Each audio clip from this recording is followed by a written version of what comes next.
오늘 우리가 읽은 이 본문의 말씀은 너무나 많이 들으셨고 잘 알고 있는 그런 말씀입니다. 저는 이 말씀을 통해서 교회라는 그런 주제를 가지고 오늘 말씀을 증거하면서 함께 은혜를 받도록 하겠습니다. 이 교회에 대한 것도 상당히 오해가 많이 있는 그런 부분인 것 같습니다. 교회를 부를 때도 어떤 사람은 교회라고 부르기도 하고 어떤 사람은 성전에 가자 그러기도 하고 어떤 사람은 예배당에 가자 그렇게 얘기하기도 하고 명칭도 사실 어떤 것이 정확한 것인지 잘 모르는 그런 경우도 있습니다. 교회 이름도 얼마나 많은지 침례교회, 장로교회, 감리교회, 성결교회 또 이단들도 자기들도 교회라 그러네요. 다 자기들도 대순진리교회 그래가지고 교회라는 이름을 다 사용하거든요. 최근에 생긴 건데 인터넷 교회도 생겼습니다. 앞으로 어떤 교회가 생길지 또 모르겠어요. 그래서 여러 가지의 그런 교회로 그렇게 불려지고 있습니다. 교회라는 이 단어를 처음 사용하신 분은 예수님이세요. 예수님께서 이 교회라는 단어를 오늘 이 본문에서 처음 사용했는데 다른 복음서에서는 전혀 나오지 않는 그런 단어인데 마태복음에서만 3번 예수님께서 사용하셨습니다. 그리고 구약 성경에도 전혀 나오지 않는 단어입니다.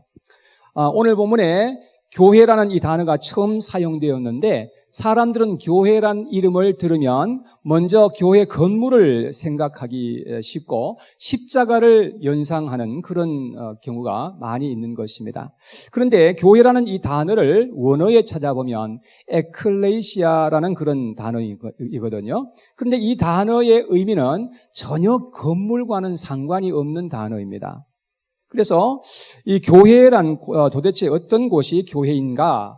라고 하는 것을 한번 생각해 보려고 하는데 저는 구약과 신약에 걸쳐서 나오는 교회의 개념들을 한번 찾아보고 그리고 구약에 나오는 교회의 개념과 신약에 나오는 그 교회와 연결해서 한번 그렇게 생각해 보면서 은혜를 나누고자 합니다.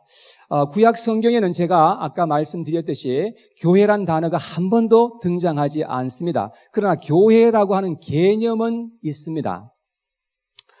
사도행전에 보면 스데반 집사님이 사도행전 7장에서 아주 설교를 길게 하셨어요. 그런 내용이 나와 있는데 모세에 대해서 이야기를 하다가 38절에 이야기를 하는데 한번 찾아보도록 하겠습니다. 사도행전 7장 38절 앞에 나와 있죠? 네, 앞에서 보셔도 되고 성경에 찾아보는 게 제일 확실한 것 같아요. 7장 38절에 보면 시내 산에서 말하던 그 천사와 우리 조상들과 함께 광야 교회에 있었고 또 살아있는 말씀을 받아 우리에게 주던 자가 이 사람이라 하고 말씀을 하고 있습니다. 그래서 여기에 보니까 분명히 이스라엘 백성들이 출애굽해서 생활하던 그 광야를 가리켜서 광야교회라 이렇게 불렀던 것을 볼 수가 있습니다. 자, 그런데 이 광야교회 시대로부터 시작해서 약 1500년이 지난 다음에 예수님께서 이 땅에 오셔서 예수님께서 내가 내 교회를 세우겠다 이렇게 말씀하시는 것을 볼 수가 있습니다. 그래서 이스라엘 백성들이 광야에서 생활하던 이 광야교회는 장차 1500년 후에 이 세상에 오셔서 세우실 하나님의 교회, 예수님의 교회인 것임을 우리가 생각해 볼 수가 있습니다. 자, 교회는 과연 어떤 곳이 교회인지 저는 3가지로 오늘 말씀을 증가하도록 하겠습니다. 첫째, 교회는 하나님의 소유하신 곳이 교회입니다. 이스라엘 백성들이 이집트 땅에서 노예 생활할 때 얼마나 많은 고통을 받았는지 모릅니다. 정말 너무나 많은 핍박을 받고 억울함을 당한 그러한 사람들이었는데 그때에 그들이 어떻게 했는지 아십니까? 하나님께 막 부르짖었다 그랬습니다. 그랬을 때 하나님께서 그들의 부르짖음을 들으시고 하늘에서 내려오셨다고 그렇게 말씀했거든요. 그러니까 우리가 어려움 당할 때 우리가 어떻게 해야 되는지 알죠? 우리는 어려움 당할 때 인간적인 방법으로 그렇게 살아가면서 죄악을 범하는 것이 아니라 하나님께 우리가 부르짖고 간절하게 나아갈 때에 하나님이 우리의 기도를 들으시는 분이라는 거예요. 그리고 하나님께서 우리에게 임하여 주시는 거죠. 그래서 하나님께서 이제 이집트에 있는 이스라엘 백성들, 그들을 위해서 이제 내려오셔서 하신 일이 모세라는 사람을 택하셔서 모세를 보내시고 모세를 통해서 이집트 백성들을 심판하십니다. 강한 하나님의 손으로 그를 심판하시고 하나님의 백성들인 이스라엘 백성들을 거기에서 건져내시고 불러내시는 것을 볼 수가 있습니다. 왜 그들을 이집트 땅에서 불러내셨을까요? 그 이유는 하나님께서 그들을 하나님의 소유로 삼으시기 위해서였습니다. 성경에 찾아보면 레위기서 20장 한번 찾아보도록 하겠습니다. 레위기서 20장 26절에 있는 말씀입니다. 우리 한 목소리로 같이 읽어봅니다. 시작. 너희는 나에게 거룩할지어다. 이는 나 여호와가 거룩하고 내가 또 너희를 나의 소유로 삼으려고 너희를 만민 중에서 구별하였음이라 하고 말씀합니다. 하나님이 이스라엘 백성들을 택하셨고 불러내셨고 구별하여서 소유로 삼으셨다라고 말씀하신 것입니다. 그리고 그들을 그렇게 하기 위해서 하나님이 사용하신 방법이 있는데 아주 특별한 방법을 사용하셨습니다. 하나님이 이스라엘 백성들에게 유월절을 주셨습니다. 이스라엘 백성들은 이제 양을 잡아서 피를 흘리고 그리고 그 피를 이제 그들이 살고 있는 그 문설주와 임방에다가 그것을 발라야 했습니다. 그리고 양의 고기는 이제 그들이 살고 있는 그 집안에서 불에 구워서 먹으면서 쓴나물과 함께 먹도록 하였습니다. 그래서 그 유월절 날 바로 전날 그들은 그렇게 하였는데 이제 유월절 저녁 때에 어떤 일이 일어났습니까? 하나님께서 죽음의 천사들을 온 이집트 땅에 보냈는데 모든 이집트에 있는 그 모든 사람들을 심판하셨던 것입니다. 그런데 하나님께서는 이스라엘 백성들은 심판을 받지 않게 하셨어요. 모든 이집트 사람들은 다 심판을 받았는데 죽음의 천사가 막 지나가면 심판할 때에 문에 있는 그 피를 본 거예요. 문에 피가 발라졌을 때에 죽음의 천사가 그 집에 들어가지 않고 어떻게 했습니까? 넘어갔다는 것입니다. 그래서 유월하였다는 것입니다. 유월절. 그래서 이스라엘 백성들을 이제 하나님께서 구원해 내시고 광야로 그들을 데리고 나가셔서 광야 교회가 시작되도록 하셨다 하는 것입니다. 자, 그런데 오늘 본문에 예수님께서 하시는 말씀이 내가 이 반석 위에 내 교회를 세우리니 음부의 권세가 이기지 못한다 라고 그렇게 말씀하신 것을 볼 수가 있습니다. 여러분, 예수님께서는 교회를 가리켜서 내 교회라고 말씀하십니다. 교회는 사람의 교회가 아닌 줄 믿습니다. 여러분, 교회는 목사의 교회가 아니에요. 어떤 사람들은 교회는 목사 교회라고 생각하는 분들도 가끔씩 계시는 것 같아요. 모르시니까 물론 그러겠죠. 예, 교회 헌금하는 것도 이게 목사가 다 가져가는 게 아니에요. 그리고 교회는 사람이 주인 되면 문제가 생깁니다. 왜냐하면 이 교회는 하나님이 주인 돼야지 사람이 주인 행세를 하게 되면요, 교회는 교회다워지지 못하게 되는 것이고 그래서 교회가 파멸되는 그러한 일이 일어나게 된다는 것입니다. 자, 왜 예수님께서 내 교회라 그러셨을까? 그 이유가 뭘까요? 성경에서 그것도 말씀해 주고 있습니다. 사도행전 20장에 있는 말씀을 한번 넘겨보겠습니다. 사도행전 20장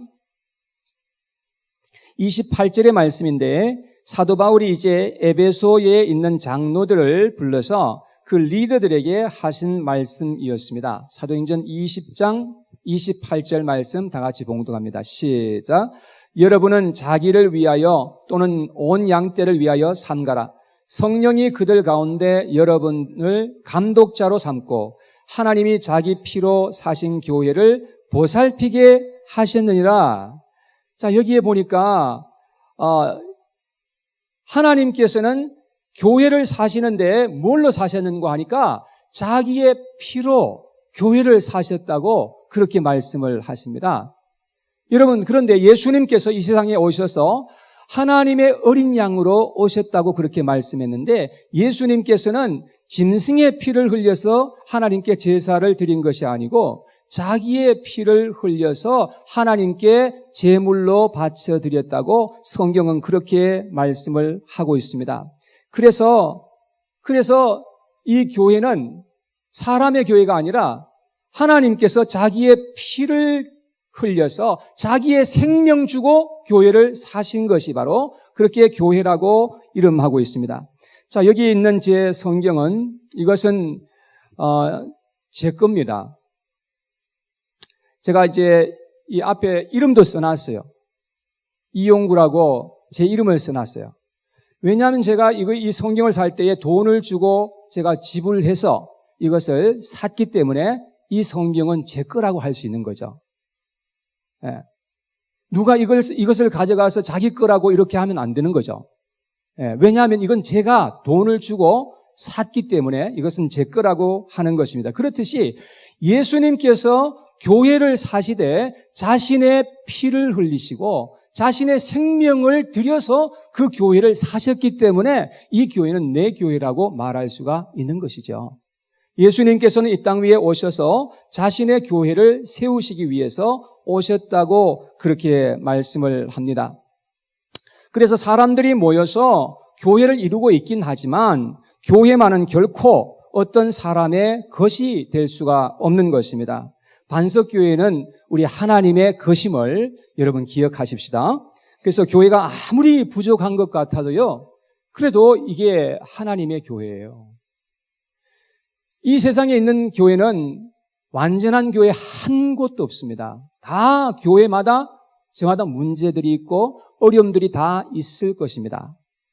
그러나 부족한 가운데 있어도 여전히 이 교회는 하나님의 교회이고 하나님께서 모든 것을 만들어 가시는 것이 바로 교회입니다.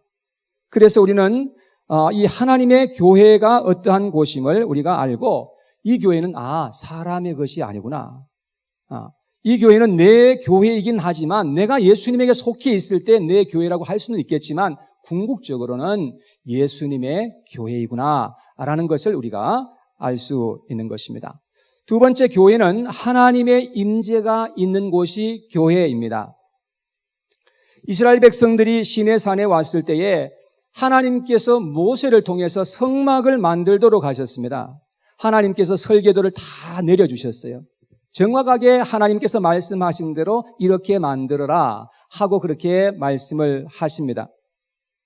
그리고 이 성막은 이스라엘 백성들의 지은 가장 한가운데 위치하도록 그렇게 하셨습니다.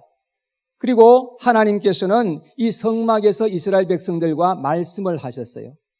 주님께서 그곳에 임재하여 계셨고 이스라엘 백성들과 만나 주셨던 곳이 바로 성막이었습니다.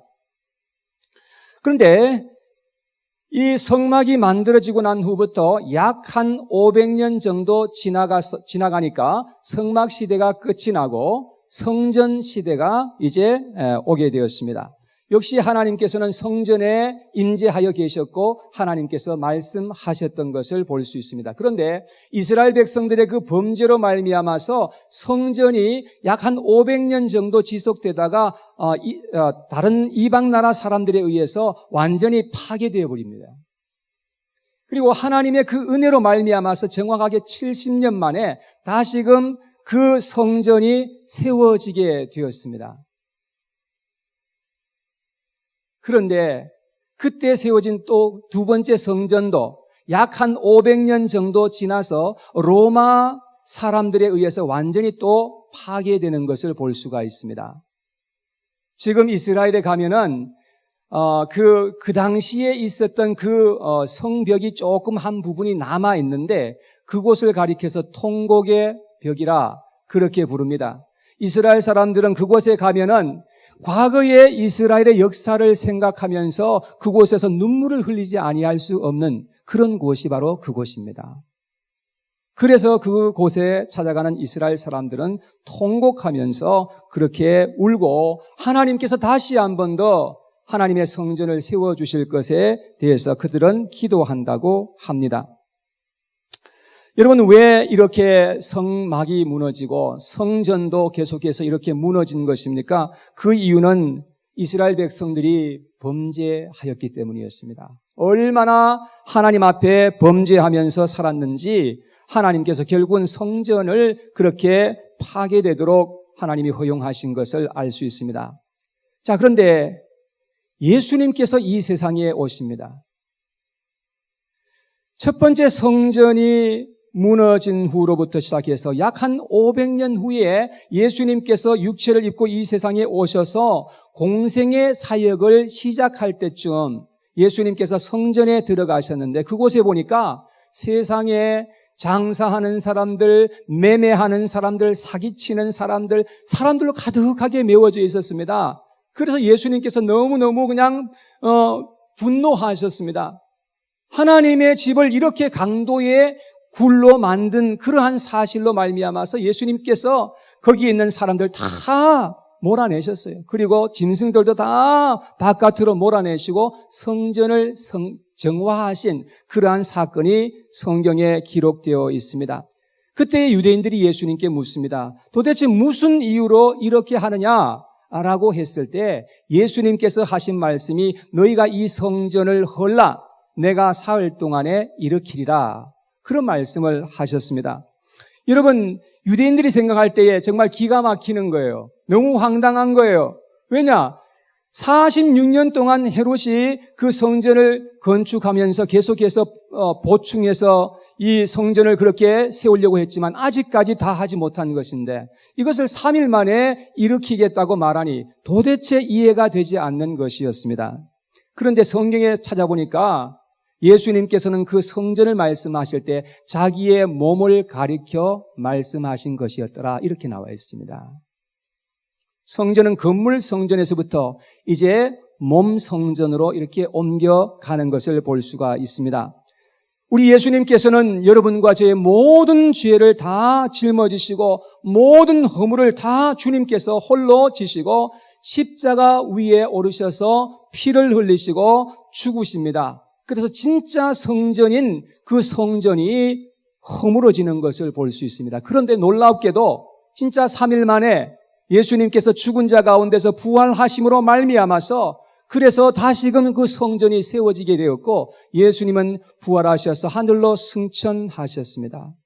그리고 하늘로 승천하신 다음에 정확하게 열흘 만에 성령을 부어주시는데 사도행전 2장에 보니까 모든 믿는 자들에게 성령을 부어주셨던 그러한 장면이 나와 있습니다. 사도행전 2장 한번 찾아보겠습니다. 사도행전 2장.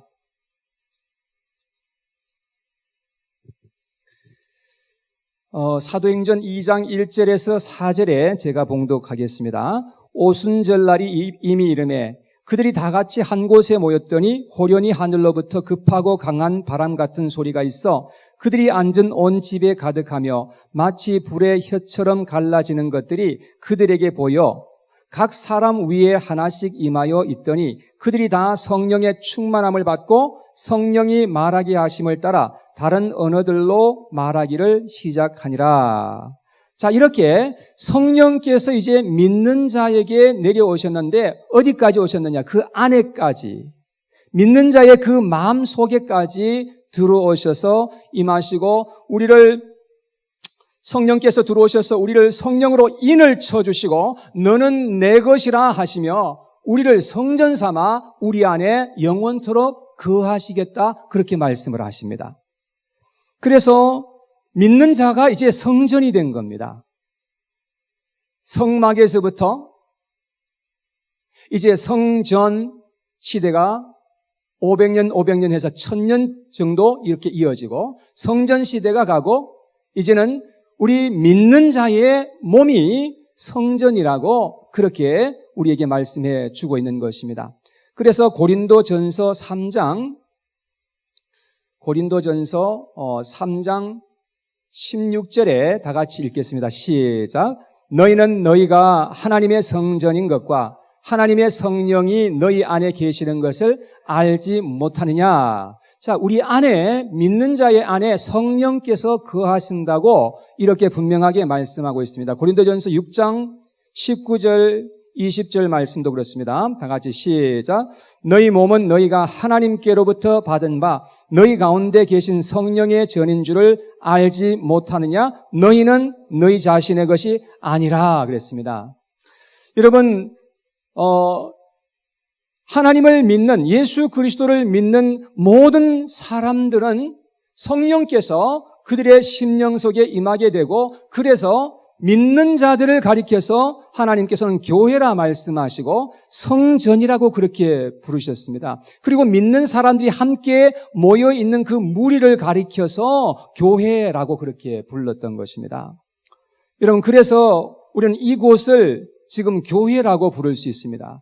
건물이 지금 있기 때문에 교회라고 부르는 것이 아니라 믿는 자들이 함께 모여서 있기 때문에 교회라고 부를 수가 있다는 말이죠.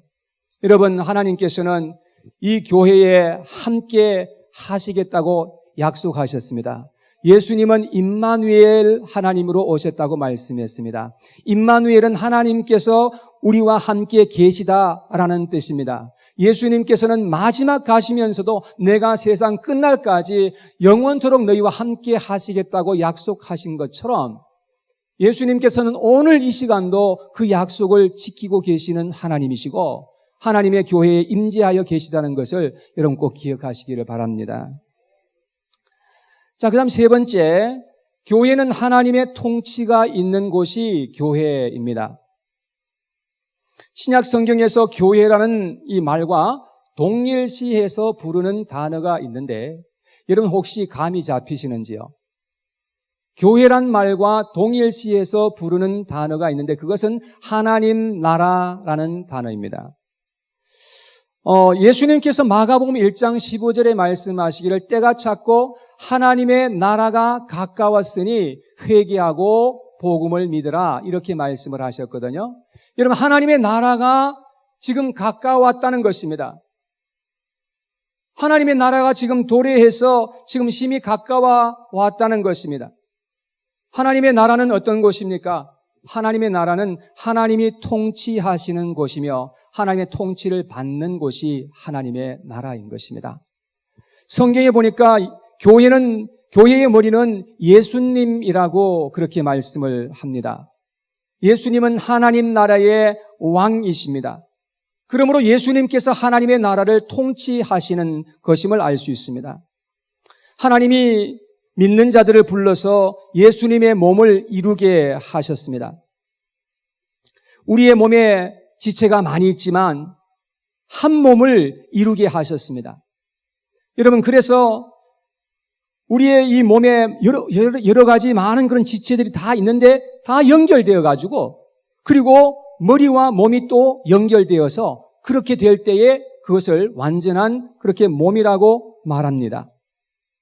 그래서 우리는 한 몸이 되었다고 말씀하시면서 그러면서 성경에 보니까 계속해서 우리가 하나님의 교회라고 한다면 하나가 되어라고 말씀을 하고 있습니다.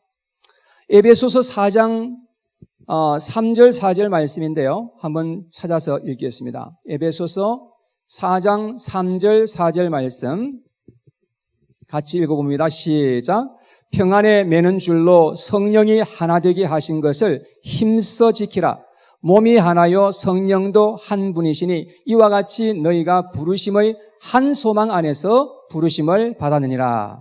그러니까 우리가 성령이 한 성령이신데 우리가 한 성령을 다 받았다고 한다면 우리가 한 몸이 되었고 그러므로 말미암아서 우리가 진정 하나 되어야 할 것을 그렇게 말씀을 하고 있습니다. 그런데 예수님께서도 십자가에 달리시기 바로 전에 대제사장적인 그런 기도를 올리셨는데 거기에도 예수님께서 그렇게 말씀하시는 것을 볼 수가 있습니다. 요한복음 17장 11절 말씀을 같이 읽겠습니다. 시작. 나는 세상에 더 있지 아니하오나 그들은 세상에 있사옵고 나는 아버지께로 가옵나니 거룩하신 아버지여 내게 주신 아버지의 이름으로 그들을 보존하사 우리와 같이 그들도 하나가 되게 하옵소서. 하나님 아버지와 예수님이 하나인 것처럼 우리 하나님을 믿는 백성들도 다 함께 연합해서 하나가 되도록 해달라고 주님이 간절하게 소원을 하나님 앞에 올리시는 것을 볼 수 있습니다. 여러분, 우리의 가정도 하나가 되어야 합니다. 하나가 되어야 그게 하나님께서 기뻐하시는 것이죠. 교회도 하나가 되어야 하나님이 그곳에서 굉장히 기뻐하신다는 거죠. 요한복음 17장 22절에 다시 한 번 더 예수님께서 똑같이 말씀하십니다. 22절에 보니까 내게 주신 영광을 내가 그들에게 주었사오니 이는 우리가 하나가 된 것 같이 그들도 하나가 되게 하려 함이니이다. 이렇게 하나 될 것을 주님께서 얼마나 원하셨는지 우리에게 말씀해 주고 있는 것입니다. 자, 그러면 언제 우리가 하나 될 수 있겠습니까? 언제요? 우리가 하나 될 수 있는 유일한 길은 하나님 앞에 우리가 말씀에 순복하고 하나님의 인도하심을 받아서 살아갈 때에 우리는 비로소 하나 될 수가 있습니다. 여러분, 우리가 자신의 뜻과 야망을 버리고 예수님을 쫓아서 우리가 하나님의 말씀을 따라가게 될 때에 우리는 하나가 될 수 있고 우리는 하나님의 나라를 거기에서 경험할 수가 있게 된다는 것입니다. 여러분, 그래서 우리가 믿는 자들에게는 가장 중요한 것이 순종입니다. 믿는 자들에게 정말 순종이 가장 중요한 것이고 순종은 제사보다 나은 것이라고 말씀했고 순종하고 하나님의 계명을 지키는 것은 하나님을 사랑하는 것과도 같다고 그렇게 말씀을 합니다. 하나님을 정말로 우리가 사랑한다면 하나님의 말씀에 순종하려고 그렇게 우리는 기도할 수밖에 없고 하나님 앞에 그렇게 소원을 가지고 하나님 앞에 나갈 수밖에 없게 되는 것입니다. 그러므로 이제 우리가 왕이 아닙니다. 나는 내가 왕인 줄로 알고 살았지만 이제는 더 이상 내가 왕이 아니라 예수님이 나의 왕이요 예수님이 우리 교회의 주인이시라는 것을 고백하게 되는 것입니다. 우리가 예수님의 통치를 받을 때에 우리는 가장 복된 사람들이 될 수가 있게 되는 것입니다. 말씀을 정리해 드리겠습니다. 교회는 우리가 세 가지로 보아야 합니다. 첫째, 개인 교회가 있습니다. 누구든지 회개하고 예수님을 믿게 되면 성령을 받으리라 말씀을 하셨습니다. 성령이 우리 안에 임재하여 계시면 내가 곧 성전이 되고 교회가 되고 하나님 나라가 되었다고 성경은 그렇게 말씀합니다. 하나님은 나를 이 세상에서부터 구별해 주시고 나를 거기에서 건져내시고 하나님의 거룩한 백성으로 나를 삼아 주셨다는 것입니다. 그래서 내가 하나님과 나 사이에 나는 성전이 되고 교회가 된 것입니다. 그리고 두 번째는 지역교회가 있습니다. 지역마다 구원받은 하나님의 백성들이 함께 모이는 그 무리들이 있다는 것입니다. 그래서 반석교회도 교회라고 부를 수 있는 것입니다. 우리 반석교회도 지역교회 중에 한 교회인 것입니다. 그 다음 세 번째는 우주교회가 있는데요. 우주교회는 보이지 않는 교회로서 모든 시대에 걸쳐서 구원받은 하나님의 백성들이 영원한 천국에서 이루게 될 교회가 또 있다고 말씀합니다. 그래서 우리 침례교회, 장로교회, 모든 이 세상의 지상에 있는 모든 교회에 믿는 자들이 이제 하나님 앞에 들림받게 될 때가 올 것이고 그때는 한 교회로 다 모든 사람들이 다 연결되어서 영원한 천국에서 누리게 되는 하나님의 교회가 거기에 있다고 말씀합니다. 구원받은 개인이 모여서 지역교회를 이루고 지역교회들이 모여서 우주교회를 이루게 되는 것입니다. 그래서 교회는 하나님이 주인 되신 곳, 그곳이 진정한 교회입니다. 사람들이 주인 되어서 설치는 곳은 교회가 되지 못합니다. 여러분, 교회는 하나님이 임재하신 곳, 임재하여 계시는 그곳이 바로 교회이고 하나님의 통치를 받고 하나님의 통치가 임하는 곳, 그곳이 바로 교회이라고 하는 것입니다. 이러한 교회를 결코 세상의 그 어떤 것이 흔들 수 없고 이러한 교회는 무너지지도 않을 것입니다. 음부의 권세가 결코 이길 수 없게 되는 것입니다. 여러분, 이 세상의 음부의 권세가 교회를 허물기 위해서 얼마나 많은 역사를 이루었습니까? 여러분, 로마 시대를 통해서부터 시작해가지고 정말로 너무나 많은 핍박이 있었고 많은 사람들이 죽었지만 여러분, 오늘날 이 교회는 결코 흔들리지 않았습니다. 이 교회는 세계에 편만하게 지금 세상에 가득하게 세워지게 된 것입니다. 여러분, 그래서 우리는 무엇보다도 하나님의 주권을 우리가 인정해 드릴 수 있어야 됩니다. 여러분, 내 자신이 이제는 더 이상 내 자신의 것이 아니라는 것입니다. 내 자신까지도 하나님의 것이 되었다고, 하나님의 소유가 되었다는 것을 우리는 인정해 드릴 수 있어야 됩니다. 내 가정도, 내 자녀들도 더 이상 내 것이 아닙니다. 하나님의 것이 되었습니다. 우리 교회도 사람의 것이 아니라 하나님의 것이라는 것입니다. 그리고 하나님이 우리 믿는 자 안에 임재하시고 우리와 함께 임재하신다고 말씀하고 있습니다. The kingdom of God is in you 라고 말씀하고 among you 라고 한 걸 보면 우리 안에 거하시고 우리와 함께 또한 거하시는 하나님이다 라고 말씀을 하고 있습니다. 여러분, 이 놀라운 사실을 기억하시고 믿음 안에서 살아가시는 저와 여러분들 되기를 바랍니다. 그래서 교회 안에서 우리는 함부로 할 수가 없어요. 하나님의 교회 앞에서, 하나님의 그 임재하심 앞에서 우리가 그 사실을 믿는다고 한다면 어찌 우리가 함부로 할 수 있겠습니까? 우리는 두렵고 떨리는 마음을 가져야만 합니다. 그리고 동시에 기쁨과 감사함으로 우리 하나님을 섬길 수 있어야 하는 것입니다. 이러한 은혜가 저와 우리 모든 분들에게 함께 하기를 간절히 축원합니다. 아멘.